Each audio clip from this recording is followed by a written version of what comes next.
Hello everyone, आज हमारी class seventh है 8। तो आज हम करेंगे नेपाल के ऊपर। ठीक है, जो नेपाल है नेबरहुड फर्स्ट पॉलिसी में आता है, पेपर 2 के अंदर IF सेक्शन के अंदर आता है। तो ये नेपाल जो है हॉट टॉपिक बना हुआ है, क्योंकि करंट पीएम जो है वो अब चीफ जस्टिस बन चुकी Sushila Karki, first women PM है और इंटरिम गवर्नमेंट है। मार्च 2026 में वो चेंज होने वाला है, एक इलेक्शन होंगे, फिर से देखेंगे कौन बनेगा पीएम। और जो अपने फॉर्मर पीएम है वो शायद से बाहर भाग चुके हैं, तो इसकी वजह से जो है ये बहुत ज़्यादा न्यूज़ में है। और इससे क्या अफेक्ट किस पे पड़ रहा है? बॉर्डर कंट्रीज़ पर। बॉर्डर कंट्रीज़ पर कौन आता है? इंडिया। और इसके रिलेशन हम देखेंगे चाइना के साथ एंड एक्सेट्रा। क्या क्या किससे हमें क्या इफेक्ट पड़ेगा, क्या नहीं पड़ेगा, तो अब देखते हैं। ठीक है, अब क्या है ये, क्या एक अभी जो मूवमेंट हुई है वो क्या है, क्या किस नाम था ये? जेन जी कौन होते हैं? मिलेनियर्स के बाद आते हैं। जो भी यंगर एज है वो किस लिए कर रही है? करप्शन की वजह से। नेचर क्या है? सोशल मीडिया के थ्रू अपना जो है अपनी वो बातें आगे ला रहे हैं। एक तरह से मतलब ग्रुप बन रहा है, सोशल मीडिया के थ्रू जो है न्यूज़ फैलती है। और इसकी वजह से क्या हुआ था, जो नेपाल है, नेपाली गवर्नमेंट है, उन्होंने जो है नेट बंद कर दिया था, इंटरनेट कनेक्शन। उसकी वजह से जो है ये और भड़क गए और ये आ गए वहाँ पर। मतलब अब फिजिकली ये जो है इंफ्रास्ट्रक्चर को डिस्ट्रक्शन करने लग गए और करने लग गए। तो ये रीजन क्या है? जेनजी जो है वो कह रही है कि भाई नेपोकिट्स जो कि पॉलिटिशियंस है बड़े बड़े, उनको उनके मतलब क्या है, एक तरह से बायसनेस है, तो इसकी वजह से वो भड़के हुए थे, जॉब्स नहीं मिल रही, करप्शन बढ़ रहा है। ठीक है, तो ये क्या हुआ, सोशल मीडिया पे, सोशल मीडिया फोरम जैसे कि इंस्टाग्राम होगा या स्नैपचैट होगा, डिस्कॉर्ड का नाम आएगा आगे, तो डिस्कॉर्ड पे हो गया, ये सभी अपनी वो कर गया। क्या जॉब अपॉर्चुनिटीज, अनएम्प्लॉयमेंट रेट जो है 12.6 हो चुका है। इंडिया का क्या है 3.2 चल रहा है अभी, और वहाँ पर 12.6 है। तो बहुत ज़्यादा जो है जॉब अपॉर्चुनिटीज भी नहीं मिल पा रही है यूथ को, मेनली यूथ है। और जो बच्चे हैं पॉलिटिशियंस के, या फिर वो जो है अमीर के अमीर बनते जा रहे हैं, गरीब गरीब बनते जा रहे हैं, जैसे शिवाजी द बॉस ने बोला था। और करप्शन जो है, ट्रांसपेरेंसी इंटरनेशनल का, जो ट्रांसपेरेंसी इंटरनेशनल एक फोरम है, मतलब वो है ऑर्गेनाइजेशन, एनजीओ टाइप है, उसका करप्शन परसेप्शन इंडेक्स आता है, उसकी रैंक दी है 107, इंडिया की रैंक थी 96। तो ठीक है, तो करप्शन में भी ज़्यादा होता जा रहा है। तो इस वजह से जो वहाँ की जेनजी पॉपुलेशन थी वो भड़क गई। पहले वो सोशल मीडिया पे थी, फिर वो वहाँ पर आने लग गई रोडों पर कि भाई अब तो कुछ ना कुछ करना पड़ेगा। तो अब हम इसमें क्या करेंगे? पहले तो हमने ये जान लिया कि क्या हुआ अभी। ठीक है, अब हम क्या है, हमारे लिए मेन क्या करते हैं, नेपाल और इंडिया के रिलेटेड।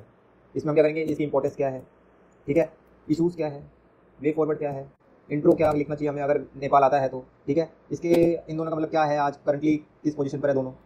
ठीक है, कंक्लूजन लिख देंगे। तो ये हमारा जो है एक टॉपिक बन जाएगा पूरा नेपाल और इंडिया का, क्योंकि ये हमारे नेबरहुड फर्स्ट में भी आती है, फर्स्ट पॉलिसी के अंदर। और जो है ये ना IR के अंदर एक इंपॉर्टेंट रोल है, क्योंकि एक डायस्पोरा जो है, डायस्पोरा हमारा बहुत ज़्यादा और बहुत फ्रेंडली रिलेशन है इसके साथ। ठीक है, तो हमारे जो ये अब ये जो है क्या कहते हैं मूवमेंट है, ये पहली मूवमेंट से कैसे अलग है। ठीक है, प्रीवियस मंथ जो भी मूवमेंट्स हुई है, इतनी लूजली ऑर्गेनाइज है, क्योंकि सोशल मीडिया पर है, कहीं ना कहीं से कोई भी होता है, एनोनिमस है एकदम। ठीक है, दूसरी चीज़ है डिस्कॉर्ड का नाम बहुत अच्छा है, क्योंकि जो इन्होंने अपना 1 लाख लोगों ने जो पीएम है वो सिलेक्ट करा है भाई साहब सोशल मीडिया के थ्रू। सोशल मीडिया मतलब डिस्कॉर्ड के थ्रू वोटिंग करिए कि हमें ये चाहिए, ये नहीं होना चाहिए वगैरह वगैरह, जो भी डिस्कॉर्ड पे हुआ। अब डिस्कॉर्ड होता क्या है, एक ये है voice over internet protocol, messaging platform है जो कि इंटरनेट के थ्रू जो है मैसेजिंग में हेल्प करता है। जैसे कि अपना इंस्टाग्राम हो गया, व्हाट्सएप हो गया, ये सारे वॉइस ओवर इंटरनेट प्रोटोकॉल ही है। ठीक है, तो नेपाल अब एक नोट करने वाली चीज़ है, जो नेपाल कॉन्स्टिट्यूशन है वो प्रोवाइड करता है कि जो मैक्सिमम स्ट्रेंथ है कैबिनेट की वो होनी चाहिए 25। ठीक है, और इंडिया की कितनी स्ट्रेंथ है? इंडिया की स्ट्रेंथ सोचिए 15% ऑफ लोकसभा के अंदर कितने मेंबर है? 543 मेंबर्स। कितने हो गए? अराउंड 81 के कुछ बनेंगे। ठीक है, 81 है, 81 से ज़्यादा हमारी कैबिनेट स्ट्रेंथ नहीं हो सकती। ठीक है, थोड़ा नेपाल के इंपॉर्टेंट फैक्ट्स पढ़ देते हैं नेपाल और इंडिया के रिलेटेड। ठीक है, एक तो इंडिया की जो largest source of FDI for Nepal में मतलब सबसे ज़्यादा इंडियन जो है वो इन्वेस्ट कर रहे हैं, मतलब लॉन्ग टर्म के लिए, तो वो 32% है नेपाल की इकोनॉमी के लिए। मतलब FDI को जो कि 32% है, जो कि टोटल आ रहा है वो इंडिया की तरफ से जा रहा है। ठीक है, कुछ इंपॉर्टेंट इंफ्रा प्रोजेक्ट्स में भी हमारा जो इंडिया है वो इन्वेस्ट कर रहा है नेपाल के साथ, जैसे कि जोन प्रोजेक्ट्स हो रहे हैं, जयनगर कुर्था रेलवे लिंक है, और दूसरा है जोगबानी बीरत नगर। ठीक है, एक एनर्जी सेक्टर में भी है, 400 किलोवाट का है, दाल के बार, मतलब एक बार थोड़ा ये याद कर लें, क्योंकि प्रीलिम्स के अंदर आ जाता है। मेंस के अंदर लिखना चाहो तो थोड़ा सा मसाले की तरह काम करता है ये सब चीज़ें, क्योंकि ऐसा लगता है कि हाँ पढ़े लिखे बच्चे लिख रहे हैं कुछ आंसर, तो उसकी वजह से रहता है कि एनर्जी सेक्टर के अंदर भी है। एक हम जो है दाल के बार मुजफ्फरपुर एक वो बना रहे हैं 400 किलोवाट का एनर्जी स्टेशन। ठीक है, पावर स्टेशन। ठीक है, पीपल टू पीपल कनेक्ट लेकर रखा हमने, समझ लो कि जो पीपल टू पीपल आपको पता है चेक पोस्ट है, कोई वीज़ा नहीं लगता, वो होता है वहाँ पर जाओ, आपको वहाँ पर अगर थप्पा लगाना होगा पासपोर्ट पर लगा लो, वरना वो भी जरूरी नहीं होता। ठीक है, ओपन बॉर्डर है। ठीक है, 6 मिलियन नेपाली सिटीजन है जो कि इंडिया के अंदर काम कर रहे हैं। ठीक है, एक गोरखपुर नाम की वो आपने वो क्या गोरखा रेजिमेंट है, डिफेंस के अंदर भी आती है। ठीक है, 6 मिलियन नेपाली सिटीजन है जो कि लेबर वर्क कर रहे हैं इंडिया के अंदर। इंडिया प्रोवाइड करता है scholarship, capacity building programs, Nepali इसको मतलब करते हैं कि थोड़ा सा वो आगे बढ़े, क्योंकि इतना है नहीं ना वहाँ पर, इंफ्रास्ट्रक्चर इतना अच्छा नहीं है वहाँ पर। मतलब एक एजुकेशन जैसे इंडिया की अगर हम कंपेरिजन करें तो वहाँ पर कम है, तो इसलिए इंडिया जो हेल्प करता है एज अ बिग ब्रदर कह लीजिए, एज अ फ्रेंड कह लीजिए, एज अ केयर टेकर कह लीजिए, एज अ मतलब कि हाँ करता है यार, मतलब इंडिया सही है इंडिया। ठीक है, अब हम थोड़ा सा ना इसके मीन्स रिलेटेड करते हैं, अगर नेपाल से इंडिया के कुछ आता है तो। ठीक है, इंट्रो में लिखना है, जैसे अब मैं मतलब इसकी PDF भी दे देता, लेकिन ऐसा खुद लिखोगे तो ज़्यादा अच्छा रहेगा, क्योंकि खुद की राइटिंग में कई बार चीज़ें याद रहती है और फिर बाद में रिवीजन करते हो तो अच्छा लगेगा। ठीक है, पहला सिंपल वाला, as part of India's neighbourhood first policy, थोड़ा IR से कनेक्टेड हो गया। As part of India's neighbourhood first policy, Nepal occupies a vital place due to its strategic location क्या है, जैसे चाइना और तिब्बत है, तिब्बत ऊपर है और अपना इंडिया नीचे है, बीच में नेपाल है, फिर आ जाता है वेस्ट बंगाल, उसके साइड में जाता है भूटान, वेस्ट बंगाल नहीं आता, सिक्किम आता है। ठीक है, ऐसी जो है स्ट्रेटेजिक लोकेशन है। शेयर्ड रिवर्स कौन सी हो गई? कोसी हो गई। ठीक है, और ऊपर जितनी भी गंगा की ज़्यादातर जो भी है, जैसे काला पानी वाली है, शारदा है, वो सब रिवर्स जो है इधर से आती है, shared rivers. People to people connect हमने देखा, 6 मिलियन जो पीपल है वो इंडिया के अंदर वर्क कर रहे हैं और रह रहे हैं, ठीक है, और ओपन बॉर्डर्स है तो आते जाते रहते हैं। रिलेशनशिप इज बहुत सेंटिमेंटल, मतलब एक दिल से भी लगा हुआ है और स्ट्रेटेजिक भी है। तो बहुत sentimental and strategic, shaped by deep interdependence and emerging geopolitical realities. Geopolitical मान लीजिए कि हमारे जो है डेमोक्रेसी हो गई, इलेक्शंस हो गए, या फिर कुछ भी हो गया पॉलिटिकली, हम जो भी मोटिवेटेड बहुत ज़्यादा चीज़ें हो गई। एक इंटरनेशनल फोरम में भी बहुत हेल्प मिलती है नेपाल की, अगर नेपाल कुछ बोलता है वो सुना जाता है। इंडिया मतलब है इसके रिलेशन। सेकंड इंट्रो अगर आपको बोला सही नहीं लगता तो एक ये होता है कि इंडिया, ये थोड़ा सा सिंपल है, कैजुअल बैठिए। इंडिया नेपाल रिलेशनशिप दो time tested and multi dimensional is undergoing a crucial recalibration. कि मान लीजिए पहले टाइम में जब जैसे हमें आज़ादी मिली थी नेपाल है, तो इनमें जो था पहले जो था बहुत ज़्यादा वैसे था, लगाव था, लेकिन अब देखा जाता है कि थोड़ा ये प्रो चाइना या फिर ये टैगलाइन आने लग गई है। तो इसको मतलब वो कह रहे हैं कि डिकैलिब्रेट हो रहा है, कि मतलब एक नए रिलेशंस बन रहे हैं, दिख रहे हैं कि कौन किसके साथ कैसे बिहेव कर रहा है, कौन सी पार्टी किसके साथ कैसे बिहेव कर रही है। तो वही है कि is undergoing crucial recalibration amid new regional and global dynamics. जैसे डायनामिक्स चेंज होते जा रहे हैं, जैसे चाइना है, एक इकोनॉमिक पावर बनता जा रहा है, मिलिट्री पावर बनता जा रहा है, तो धीरे धीरे जो है अब नेपाल का देखना पड़ेगा, नेपाल किस चीज़ में किसकी साइड लेता है, कैसे करता है। ठीक है, recalibration of new regional and global dynamics demanding a balance between traditional friendship, India के traditional friendship and modern partnership. Modern partnership मतलब इंडिया के साथ भी लगा लीजिए, चाइना के साथ भी लगा लीजिए, किसी के साथ लगा लीजिए, वो अलग बात है। ठीक है, अब इंट्रो पढ़ लिया है तो इंट्रो के बाद हम थोड़ा सा वो पढ़ लेते हैं कि इंडिया और इसका नेपाल के रिलेशन करंटली कैसे चल रहे हैं। ठीक है, first people to people links है। अब लिंक्स कैसे हो सकते हैं, रिलीजन के थ्रू है, लैंग्वेज हमारी सेम है, मधेसी पॉपुलेशन रहती है उधर, कल्चर है ज़्यादातर हमारा और उनका सेम कल्चर है, एक बुद्धिस्ट कनेक्ट भी हमारा हुआ, आपने सबकी लाइन पड़ी होगी कि लुम्बिनी है। ठीक है, और एक डायस्पोरा के बारे में बताइए, शेयर करता है 1751 किलोमीटर लॉन्ग बॉर्डर। ठीक है, और स्टेट्स कभी बार ये आदत है प्रीलिम्स के अंदर हम गौर नहीं करते चीज़ को, लेकिन कभी ये पॉइंट आउट हो जाता है कि 5 स्टेट्स जो है वो बॉर्डर शेयर करती है। अब कौन सी है, एक उत्तराखंड है, मान लीजिए ये उत्तराखंड है, फिर आ जाती है यूपी के बाद आ जाता है बिहार के नीचे अपना वेस्ट बंगाल, और यहाँ से अपना सिक्किम। ठीक है, 5 स्टेट है, कौन याद रहेगा, UK UP Sikkim Bihar West Bengal, UK UP Sikkim Bihar West Bengal. ठीक है, अब हम थोड़ा सा हिस्ट्री की तरफ चले जाते हैं इनकी, कि 1950 में जो है इंडिया और नेपाल के अंदर ट्रीटी साइन हुई थी पीस और फ्रेंडशिप की। ठीक है, अब इसका ये आ रहा है कि हमें इसको फिर से एक बार देखना चाहिए कि कोई चेंजेस आने हैं क्या, क्योंकि मॉडर्न जो है नए नए कनेक्शन बनते जा रहे हैं, न्यू पार्टनरशिप बनते जा रही है, तो इसके लिए हमें इसको एक बार फिर से देखना चाहिए। ठीक है, ऑपरेशन क्या चल रहा है हमारा, एक तो हमने ये रिवर लिंक्स पढ़े थे, हाइड्रो पावर प्रोजेक्ट अभी आपको मैं दिखा दूंगा। ठीक है, ऑपरेशन किस पे चल रहा है, डिफेंस पे चल रहा है, long standing and extensive mutually beneficial को, मतलब कि जो अभी डिफेंस है, नेपाल जो है बहुत ज़्यादा निर्भर है इंडिया की डिफेंस कैपेबिलिटीज के ऊपर, क्योंकि इंडिया आगे बढ़ रहा है ना डिफेंस में, और जो हमारा जो गोरखा रेजिमेंट है। ठीक है, अब इसमें भी हिस्ट्री आ गई कि जो महाराजा रणजीत सिंह थे, उनके टाइम पे एक लाहौर आर्मी हुआ करती थी, जिसके अंदर नेपालीज को वो करा जाता था कि हाँ मतलब वो भी एक आर्मी के अंदर पार्टिसिपेट करते थे, रणजीत सिंह जी की उसमें। ठीक है, एक गोरखा रेजिमेंट अभी करंटली जो है गोरखा रेजिमेंट, मतलब इसलिए थोड़ा चलता है कि गोरखा रेजिमेंट को इतनी इंपॉर्टेंस नहीं मिलती, लेकिन ये एक बहुत जरूरी रेजिमेंट है हमारी इंडियन बॉर्डर्स के लिए, जो कि ऊपर की तरफ है। ठीक है, 32,000 सोल्जर्स है जून 2024 को, मतलब एज ऑफ 2024। ठीक है, तो ये भी है 32,000। ठीक है, ब्रिटिश इंडिया में एक नासिरी, मतलब ये जो गोरखा रेजिमेंट को आज हम कहते हैं, वो एक नासिरी रेजिमेंट कहलाई जाती थी ब्रिटिश इंडिया के अंदर। तो 1815 के अंदर एक नासिरी रेजिमेंट थी, जहाँ के अंदर नेपालीज को ही वो करा जाता था, मतलब इंक्लूड करा जाता था, इंग्लिश करा जाता था। ठीक है, एक एक्साइज होती है सूर्य किरण, ये तो सबको ज्यादातर पता ही होगा, एनुअली होती है। ठीक है, एनुअली मिलिट्री है, कोई नेवी नहीं, कोई एयरफोर्स नहीं, मिलिट्री एक्साइज है, एनुअली होती है, हर साल होती है। ठीक है, इंडिया नेपाल के अंदर। अब कुछ एक हाइड्रो प्रोजेक्ट्स बता देता हूँ मैं आपको। हाइड्रो प्रोजेक्ट से जैसे कि आप अपना ये अरुण याद कर लीजिए, अरुण के नाम से जितने भी आते हैं। ठीक है, ये देखो अरुण 4, अरुण लोअर अरुण, अरुण। ठीक है, एक करनाली। ठीक है, गंडक तो आपको याद रहेगा, और एक वेस्ट सेती रिवर वाला, 6 होती है ना, 6 रिवर्स है, तो ये 6 रिवर्स के मतलब ऐसे नाम से है, जैसे सेती river, Karnali river, Arun river, और एक सूर्य से भी रिलेटेड होती है। ठीक है, तो ये 6 रिवर्स होती है कुछ, ये मैं आपको बता दूंगा 6 रिवर्स। ठीक है, अब कुछ रिवर्स एग्रीमेंट देख लेते हैं जो नेपाल और इंडिया के अंदर, क्योंकि बहुत कलेश बसता है भाई साहब रिवर्स के नाम पर। ठीक है, तो एक तो कोशी एग्रीमेंट है 54 के अंदर हुई थी, फिर ये 1966 तक चली थी, मतलब कोशी एग्रीमेंट जो था बड़ा 1966 में हुआ था। फिर एक गंडक रिवर का एग्रीमेंट है 59 में, और एक महाकाली एग्रीमेंट है। महाकाली का तो अभी कलेश ही बज रहा है थोड़ा फिर से, वही 3 एरिया का डिस्प्यूट है, टेरिटोरियल डिस्प्यूट चल रहा है। ठीक है, 1996 में हुई थी महाकाली एग्रीमेंट। हम क्या पढ़ चुके हैं, कनेक्ट, अब हम पीपल टू पीपल टाइप्स पढ़ चुके हैं, डिफेंस पढ़ चुके हैं, और हाइड्रो पावर प्रोजेक्ट पढ़ चुके हैं। अब इसके बाद आती है कनेक्टिविटी इंडिया और नेपाल के बीच में, रेलिंग्स पढ़ चुके हैं। और अब ये देखना है कि आगे और क्या क्या है। India's largest development donor of Nepal, India जो है लार्जेस्ट डेवलपमेंट डोनर है। अभी एफडीआई पढ़ी थी हमने, 32% जाती है इंडिया की एफडीआई, मतलब जो एक हिस्सा है वो 32% का इंडिया का, तो बहुत ज्यादा होता है वो। ठीक है, सेक्टर्स, अब इंडिया किस चीज में मतलब हेल्प करता है, उसकी हेल्प इन द सेंस मतलब इन्वेस्ट करता है, या फिर कैसे वो जो भी फ्रेंडशिप है वो किस वे में जाती है, हेल्थ के लिए, हेल्थ प्रमोट करते हैं, एजुकेशन हो गया, कनेक्टिविटी हो गया, जैसे गोचर एयरपोर्ट है उसको त्रिभुवन एयरपोर्ट के नाम से भी बोला जाता है, तो वो वहाँ पर मतलब हमने बिल्ड करा है, मतलब हेल्प करिए, बिल्ड करा क्या होता है। ठीक है, एक ईस्ट वैली हाईवे है। ठीक है, अब यहाँ पर एक पाइपलाइन देख लेते हैं, ये पाइपलाइन का अमलेखगंज और मोतिहारी की। ठीक है, अमलेखगंज और मोतिहारी वो है पाइपलाइन इंडिया और नेपाल के बीच में। इंडिया के अंदर बिहार के अंदर है मोतिहारी, नेपाल के अंदर है अमलेखगंज। ठीक है, पावर सेक्टर के अंदर अभी जैसे वो एक तो हमने इलेक्ट्रिसिटी का पावर, हाइड्रो पावर देख लिया, ये पावर सेक्टर के अंदर यही हमने जो भी देखा था, मोतिहारी अमलेखगंज पेट्रोलियम पाइपलाइन है, पेट्रोलियम जो होगा वो अपना ट्रांसफर होगा, 2019 में बनना स्टार्ट हुई, 2019 में। ठीक है, फर्स्ट एवर, ये बहुत इंपॉर्टेंट है पढ़ लेने पर, first ever cross border pipeline है साउथ एशिया के अंदर, पूरे एशिया के अंदर नहीं है, साउथ ईस्ट एशिया के अंदर नहीं है, सेंट्रल एशिया के अंदर नहीं, साउथ एशिया के अंदर है। साउथ एशिया मतलब होता है नीचे वाले जो भी वो अपना जो इंडियन ओशन से थोड़ा सा वो पास में है। ठीक है, साउथ एशिया के अंदर चाइना नहीं आता।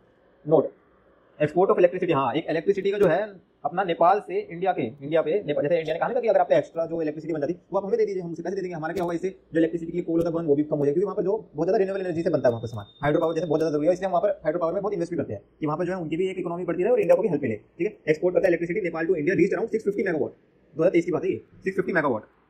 तो अच्छी बात है ये भी कि यहाँ पे जो है हम थोड़ा सा क्लाइमेट चेंज के रिलेटेड भी हम लिख सकते हैं। अच्छा पॉइंट है कि जो है एक कोल की जगह हम एक रिन्यूएबल एनर्जी, फॉसिल फ्यूल्स की जगह हम रिन्यूएबल एनर्जी की तरफ बढ़ रहे हैं। फिर दूसरा हमारा ये डिजास्टर में, ठीक है, ह्यूमन असिस्टेंस देते हैं, ह्यूमैनिटेरियन असिस्टेंस एंड डिजास्टर में हेल्प करते हैं। इंडिया जो है फर्स्ट रिस्पॉन्डर है, ठीक है। अब तुम या तो देख लो 2015 में जो अर्थक्वेक आया था 7.8 मैग्नीट्यूड का, उसमें जो है इंडिया फर्स्ट रिस्पॉन्डर था। एक ऑपरेशन मैत्री नाम की है, जहाँ पर हमने डिजास्टर रिलीफ दिया था। ऑपरेशन अब्रॉड जो भी हम करते हैं सबसे बड़ा, मतलब ऑपरेशन मैत्री जो है सबसे इंडिया का सबसे बड़ा जो ऑपरेशन है अब्रॉड में है, वो नेपाल में लेकर ही गया था, क्योंकि नेपाल में बहुत बड़ी आपत्ति आई थी, ठीक है। अब इकोनॉमिक ऑपरेशन भी पढ़ लेते हैं। इकोनॉमिक ऑपरेशन जैसे हो गया, एफडीआई पढ़ लिया तो तुमने कितनी परसेंट है, 26 नहीं 32% है। अब इकोनॉमिक ऑपरेशन कहते हैं इंडिया नेपाल का जो लार्जेस्ट एक्सपोर्ट डेस्टिनेशन है, कि नेपाल जो अपना सारा जो भी सबसे ज्यादा एक्सपोर्ट करता है वो इंडिया में करता है। अराउंड 57% है यार उसके एक्सपोर्ट का, बहुत ज्यादा होता है। उसके बाद क्या क्या चीजें करता है, पेट्रोलियम हो गया, आयरन हो गया, स्टील हो गया, सीरियल्स हो गए और व्हीकल हो गया, या फिर व्हीकल के जो पार्ट्स हो गए, ये सब चीजें जो है वो एक्सपोर्ट करता है इंडिया के अंदर। तो उसके लिए भी बहुत जरूरी है, हमारे लिए बहुत जरूरी है, क्योंकि एक म्यूचुअल है यार, ये म्यूचुअल रिलेशन चलता है। और अगर इसमें थोड़ा सा भी दिक्कत आएगी तो दोनों को ही भुगतना पड़ेगा। तो इसलिए कहते हैं कि फ्रेंडली रिलेशन होना चाहिए बॉर्डर कंट्रीज का। तो मेनली वैसे तो सबके साथ बना के रखनी चाहिए, लेकिन यहाँ पे बॉर्डर कंट्रीज की बात है। और नेपाल तो वैसे भी बहुत ज्यादा कल्चरली कनेक्टेड है हमारे साथ, इंडिया के साथ,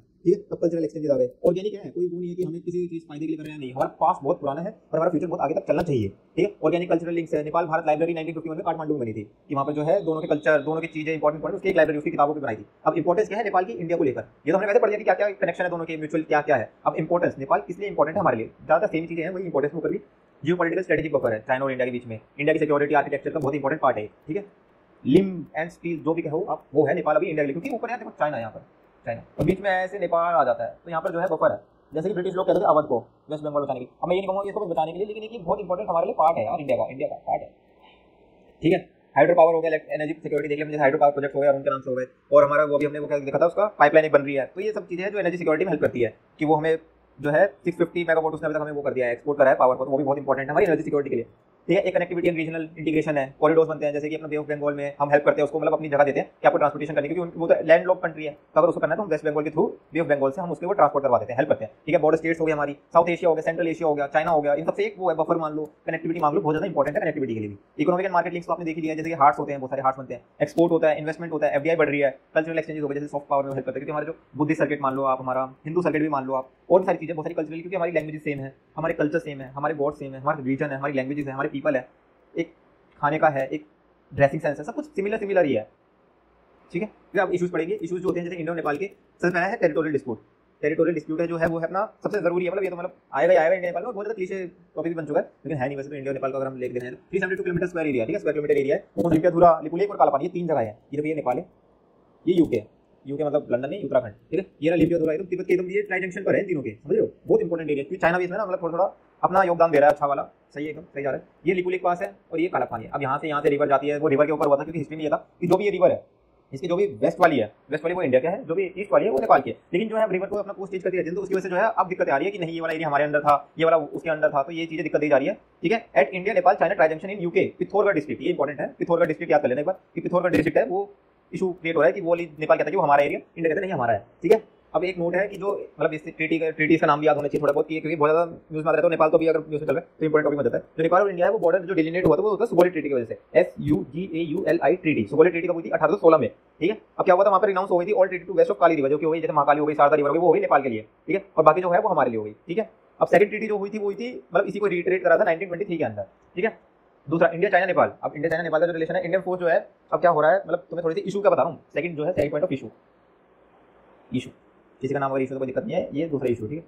इंडिया नेपाल और चाइना में क्या है, इंडियन फोर्स की जो ITBP फोर्स है ना, CAPF के अंदर आती है, आर्म्ड पुलिस फोर्सेस के अंदर आती है, Indo Tibetan border police force, ठीक है। ये जो है काला पानी पे लगा रखी है अभी, क्योंकि ये थोड़ा सा दिक्कतें चल रही, तो वहाँ पर हमने जो है ये फोर्स लगा दी। अब इसकी वजह से जो नेपाल है वो कह रहा है भाई इंक्रोच कर दो तुम तो हमारे एरिया पे, क्योंकि वो कहता है ये एरिया मेरा है, ठीक है। अब जो है नेपाल जो है, अब ये एक दिक्कत आ गई कि यहाँ पर भी थोड़ी सी खटास आ गई अब एक रिलेशन के अंदर। दूसरा जो है नेपाल ने BRI भी ज्वाइन कर लिया, ठीक है।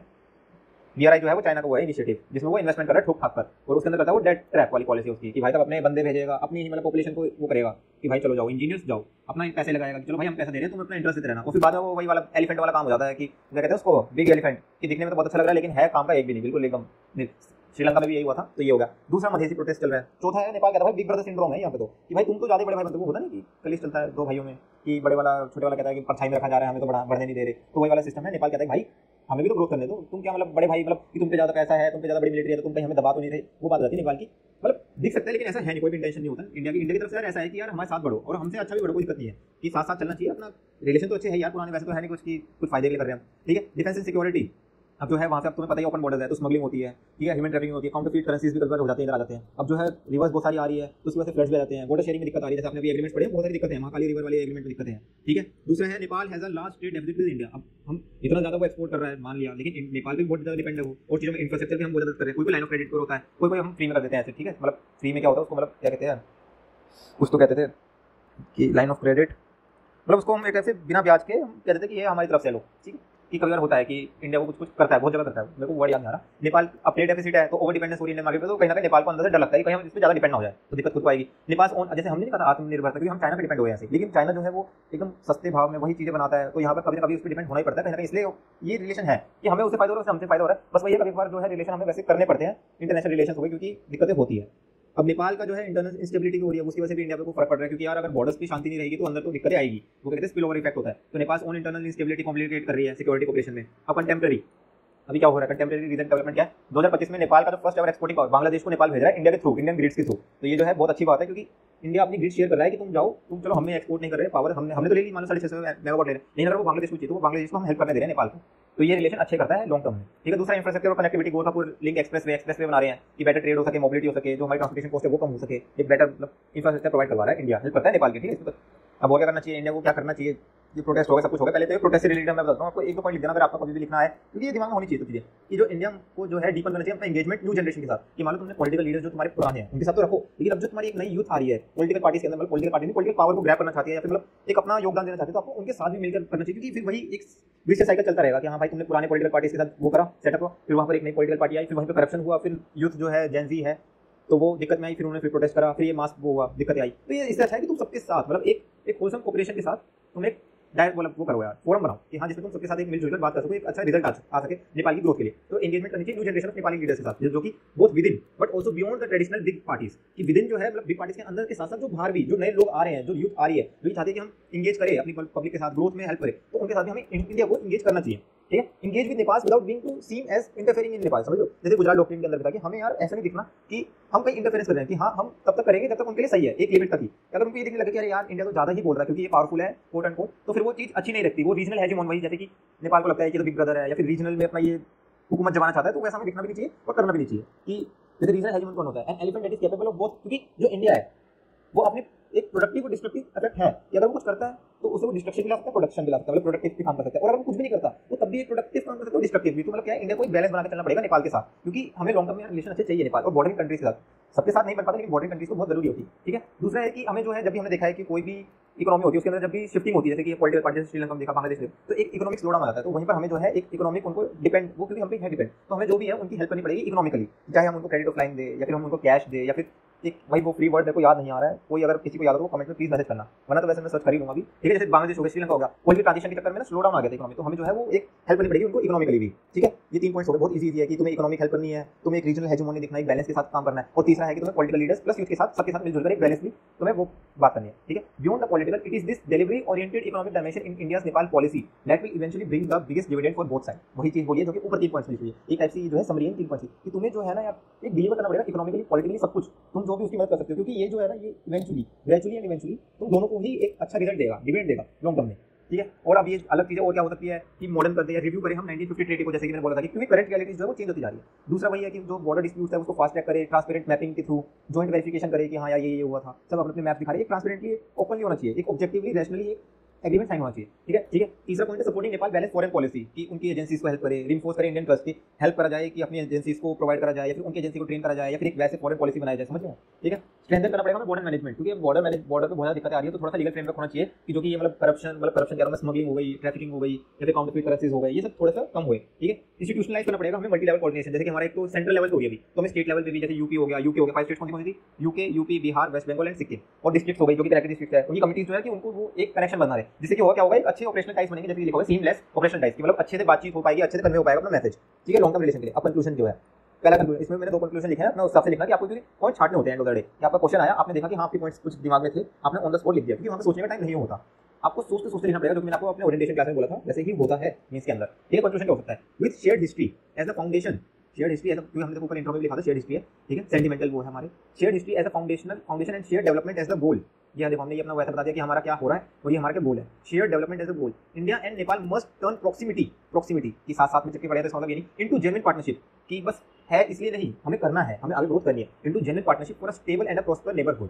फॉर अ बहुत ईजी है, बहुत ईजी है ये, for a stable and a prosper neighbourhood, ठीक है। अब दूसरा जो है, दूसरा है विजनरी, मतलब कंक्लूजन, मतलब तुम्हें आगे के लिए मतलब होता नहीं वे फॉरवर्ड की तरह ही होता है कि विजनरी अगर कंक्लूजन लिखना है तो तुम्हें क्या लिखना है। देखो strengthening India Nepal ties requires sensitivity, कि हाँ तुम्हें उसके बारे में सोचना पड़ेगा, उससे तुम्हारे बारे में सोचना पड़ेगा। इक्वालिटी, कि वही बिग ब्रदर सिंड्रोम नहीं होना चाहिए या फिर कोई रीजनल हेजिमोन के लिए नहीं होना चाहिए, ये सब नहीं होना चाहिए। इक्वालिटी होनी चाहिए, छोटा हो या बड़ा देश हो, एक वैसे उसको इतनी इज्जत दो क्योंकि यार सब एक कंट्री है, सबका एक वोट मानते हैं ना आप यूएनएससी में या फिर यूएनजीए में, तो इक्वालिटी की तरह ही चलो ना यार आगे। आप ये क्या छोटा बड़ा कर रहे हैं, तो इक्वालिटी होनी चाहिए, सेंसिटिविटी होनी चाहिए, उस सस्टेन्ड इंगेजमेंट होनी चाहिए। ये नहीं है कि कहीं पर यहाँ पर हमारा ब्रेक हो गया या फिर वहाँ पर उनकी तरफ से ब्रेक हो गया, कि मतलब कोई कहीं पर रिलेशन जो है वो एकदम ठंडा पड़ चुका है, ऐसा नहीं, सस्टेन्ड होनी चाहिए। A relationship built on trust, mutual respect and shared prosperity can transform this Himalayan partnership into a true model of regional cooperation.